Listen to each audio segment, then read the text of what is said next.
ডিব্ৰুগড়ৰ এখন অগ্ৰণী শিক্ষানুষ্ঠান Radhakrishnan school of arts, commerce and science আৰু কেৰিয়াৰ পইণ্টৰ উদ্যোগত অনুষ্ঠিত হয় এক গৌৰৱোজ্জ্বল সম্বৰ্ধনা অনুষ্ঠান। হয়, আমি যোৱা বছৰৰ পৰা আমাৰ আৰ্কি আৰু কেৰিয়াৰ পইণ্টৰ একাডেমিক এক্সিলেঞ্চি এৱাৰ্ড বুলি আমি আৰম্ভ কৰিছিলোঁ। ইয়াত মেইনলি আমি যিখিনি ছাকচেছফুল ষ্টুডেণ্ট, মেইনলি কম্পিটিটিভ এক্সামেই হওক, বৰ্ড এক্সামত তেওঁলোকক আমি সম্বৰ্ধনা জনাওঁ। আৰু এই গোটেই কাৰ্যসূচীটোৰ মেইন উদ্দেশ্যটোৱে হৈছে যে মা দেউতা, কাৰণ মা দেউতাকৰ সদায় যিটো ত্যাগ বা তেওঁলোকৰ যিখিনি অৱদান সেইখিনি সদায় পিছফালে থাকি যায়। সেইকাৰণে আজি আমি মা দেউতাহঁতক মাতিছোঁ, ষ্টুডেণ্টৰ লগত তেওঁলোকক আমি সম্বৰ্ধনা জনাইছোঁ। আৰু ইয়াৰ লগতে ষ্টুডেণ্টক চাৰ্টিফিকেট, কেছ, এৱাৰ্ড তেনেকুৱা ধৰণৰ আছে।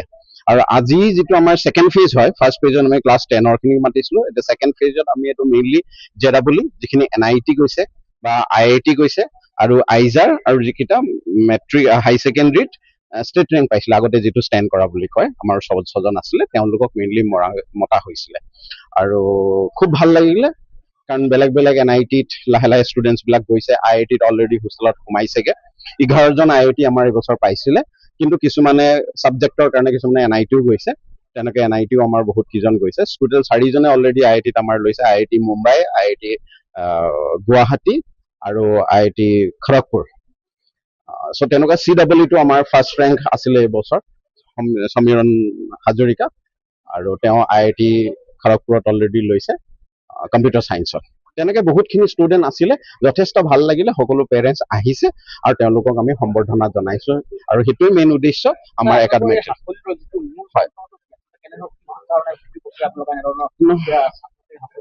হয়, চাওক, লাহে লাহে আমাৰ ৰিজাল্ট খিনি বাঢ়ি গৈছে। নিটৰো এতিয়া আহি আছে, ধৰি লওক আমি 70-80জন আমি নিটৰ পাম বুলি আশা কৰিছোঁ।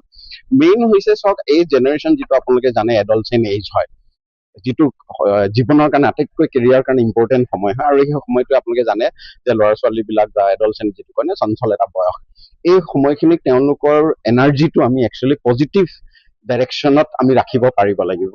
যেনেকুৱা ধৰণৰ আমাৰ আৰ্কে বা কেৰিয়াৰ পইণ্টৰ এটাই উদ্দেশ্য, যেনেকুৱা ধৰণৰ আপোনালোকে চাব, আমি ছ'চিয়েল মিডিয়া বা ইণ্টাৰনেটৰ পৰা যিমান পাৰোঁ আমি আঁতৰাই ৰাখোঁ। যেনেকৈ আমাৰ হোষ্টেলাইজ যিমানখিনি থাকে, মেক্সিমাম আমাৰ গুড ৰিজাল্ট আজিকালি হোষ্টেলৰ পৰা ওলায়। আৰু তেওঁলোকক আমি 24 আৱাৰ্ছত অনলি 15 মিনিটছ মোবাইল ফোন দিয়া হয়, আৰু বাকী ইণ্টাৰনেটৰ পৰা পৰাপক্ষত আমি আঁতৰাই ৰাখোঁ। অনলি পঢ়া শুনাৰ কাৰণে যিখিনি দৰকাৰ সেইখিনিহে আমি দিওঁ। তাৰোপৰি আমি ছেল্ফ ষ্টাডিৰ ওপৰত বেছি ডিপেণ্ড কৰোঁ। আপুনি চাব যে ডিব্ৰুগড়ত অলমষ্ট আমাৰ 99% টিউশ্যন চিষ্টেমটোৱে আমাৰ বন্ধ হৈ গ'ল। আমি ছেল্ফ ষ্টাডি আৰু ডাউট ছেশ্যনৰ ওপৰত ডিপেণ্ড। নিজে যিমান কষ্ট কৰিব সেইটো সদায় পাৰ্মানেণ্ট হয়।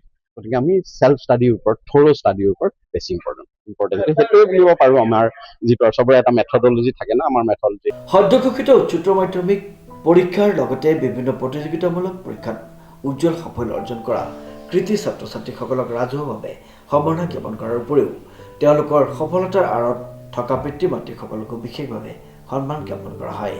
বহুত সুখী, এনেকুৱা এটা ৰিজাল্ট কৰিছে, আমি বহুত সুখী হৈছোঁ। আৰু স্কুলৰ বহুতখিনি গোটেই হেৰিখিনি স্কুলে আৰু পুৰা ক্ৰেডিটটো স্কুলৰ।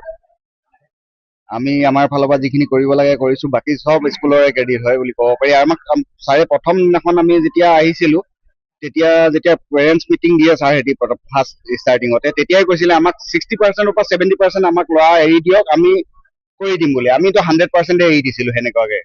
ডিব্ৰুগড় লালুকগাঁৱৰ সৰোবৰ পত্ৰিকত অনুষ্ঠিত উক্ত অনুষ্ঠানত সৃষ্টি হয় এক আৱেগঘন, উমাল আৰু গৌৰৱময় পৰিৱেশ। হয়, আমাৰ প্ৰিন্সিপাল ছাৰ ইমান ধুনীয়াকৈ অৰ্গেনাইজ কৰিছে, আমাৰ স্কুলে ইমান ধুনীয়াকৈ এটি অনুষ্ঠান অৰ্গেনাইজ কৰিছে আমাক এনকাৰেজ কৰিবৰ কাৰণে। তাৰ কাৰণে মই বহুত থেংকফুল। এই অনুষ্ঠানটি আমাক বহুত এনকাৰেজ কৰিছে। মই এতিয়া বৰ্তমান হায়াৰ ছেকেণ্ডেৰী ৰিজাল্ট 92.8% পাবলৈ সক্ষম হৈছোঁ ছায়েন্স ষ্ট্ৰীমৰ পৰা।